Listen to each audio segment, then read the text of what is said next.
Okay, I'm back. That's my dog Louie in the background, just snoozing. Anyway, the exhaustion of the fat bank from Dr. Simeon's Pounds and Inches. Sorry about that. But there is still a third way in which obesity can become established, and that is when a presumably normal fat center is suddenly, with emphasis on suddenly, called upon to deal with an enormous influx of food far in excess of monetary requirements. At first glance, it does seem that here we have a straightforward case of overeating being responsible for obesity.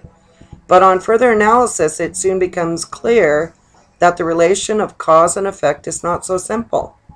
In the first place, we are merely assuming that the capacity of the fat center is normal, while it is possible and even probable that the only persons who have some inherited trait in this direction can become obese merely by overeating. Secondly, in many of these cases, sorry, my table, every time I lean on it, it moves. Secondly, in many of these cases, the amount of food eaten remains the same, and it is only the consumption of fuel which is suddenly decreased, as when an athlete is confined to bed for many weeks with a broken bone, or when a man leading a highly active life is suddenly tied to his desk in an office and to television at home. Similarly, when a person grown up in a cold climate is transferred to a tropical country and continues to eat as before, he may develop obesity because in the heat far less fuel is required to maintain the normal body temperature. When a person suffers a long period of privation, be it due to chronic illness, poverty, famine, or the exigencies of war, his diencephalic regulations adjust themselves to some extent to the low food intake. When then suddenly these conditions change and he is free to eat all the food he wants, this is liable to overwhelm his fat regulating center. During the World War II, about 6,000 grossly underfed Polish refugees who had spent harrowing years in Russia were transferred to a camp in India where they were well housed, given normal British Army rations, and some cash to buy a few extras. That didn't sound right. Okay. I didn't put the emphasis on the right syllable. Okay, within about 3 months, 85% were suffering from obesity. In a person eating coarse and unrefined food, the digestion is slow and only little nourishment at a time is assimilated from the intestinal tract.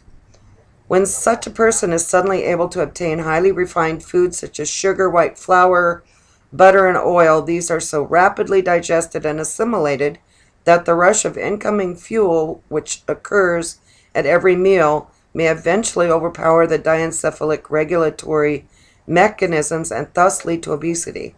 This is commonly seen in the poor man who suddenly becomes rich enough to buy the more expensive refined foods, though his total caloric intake remains the same or is even less than before. 3 basic causes of obesity. Psychological aspects. Much has been written about the psychological aspects of obesity.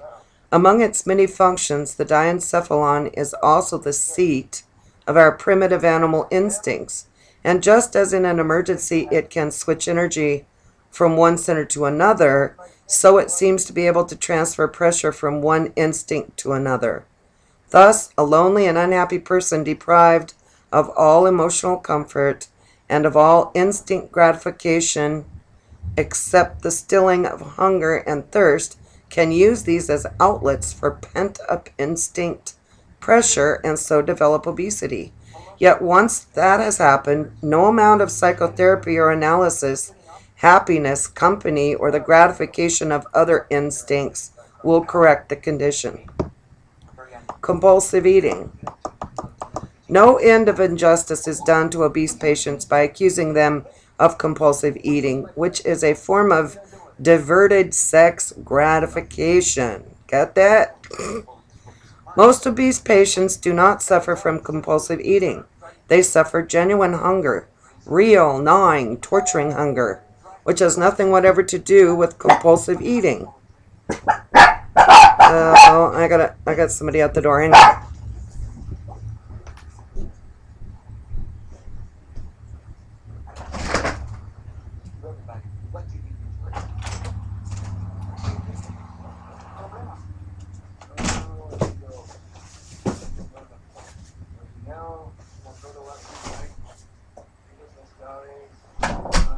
It is.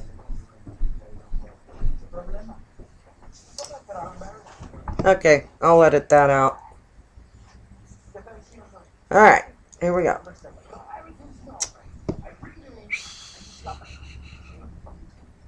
See, where did I stop? Okay, I'm going to start this over. Compulsive eating. No end of injustice is done to obese patients by accusing them of compulsive eating, which is a form of diverted sex gratification. Most patients do not suffer from compulsive eating. They suffer genuine hunger, real gnawing, torturing hunger, which has nothing whatever to do with compulsive eating. Even their sudden desire for sweets is merely the result of the experience that sweets, pastries, and alcohol will most rapidly, of all foods, allay the pangs of hunger. This has nothing to do with diverted instincts.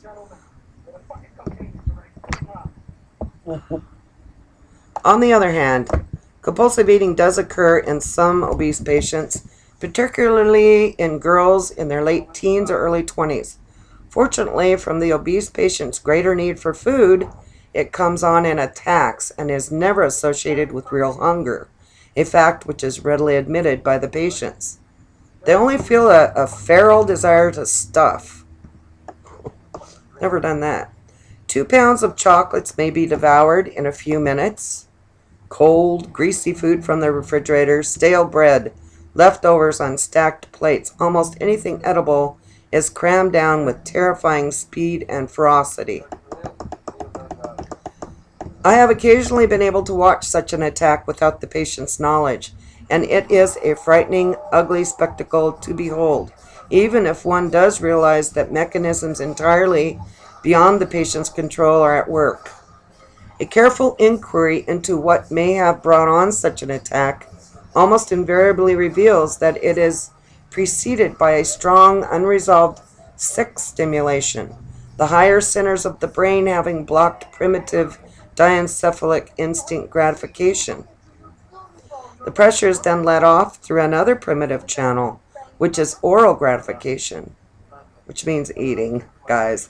In my experience, the only thing that will cure this condition is uninhibited sex, a therapeutic procedure which is hardly ever feasible, for if it were, the patient would have adopted it without professional prompting, nor would this in any way correct the associated obesity.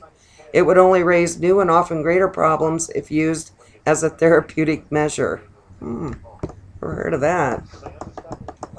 Patients suffering from real compulsive eating are comparatively rare. In my practice, they constitute about 1 to 2%. Treating them for obesity is a heart-rending job. They do perfectly well between attacks, but a single bout occurring while under treatment may annul several weeks of therapy. Little wonder that such patients become discouraged. In these cases, I have found that psychotherapy may make the patient fully understand the mechanism, but it does nothing to stop it. Perhaps society's growing sexual permissiveness will make compulsive eating even rarer. Really? Whether a patient is really suffering from compulsive eating or not is hard to decide before treatment, because many obese patients think that their desire for food, to them unmotivated, is due to compulsive eating, while all the time it is merely a greater need for food. The only way to find out is to treat such patients. Those that suffer from real compulsive eating continue to have such attacks, while those who are not compulsive eaters never get an attack during treatment. Okay, I'm going to stop there. Next is reluctance to lose weight.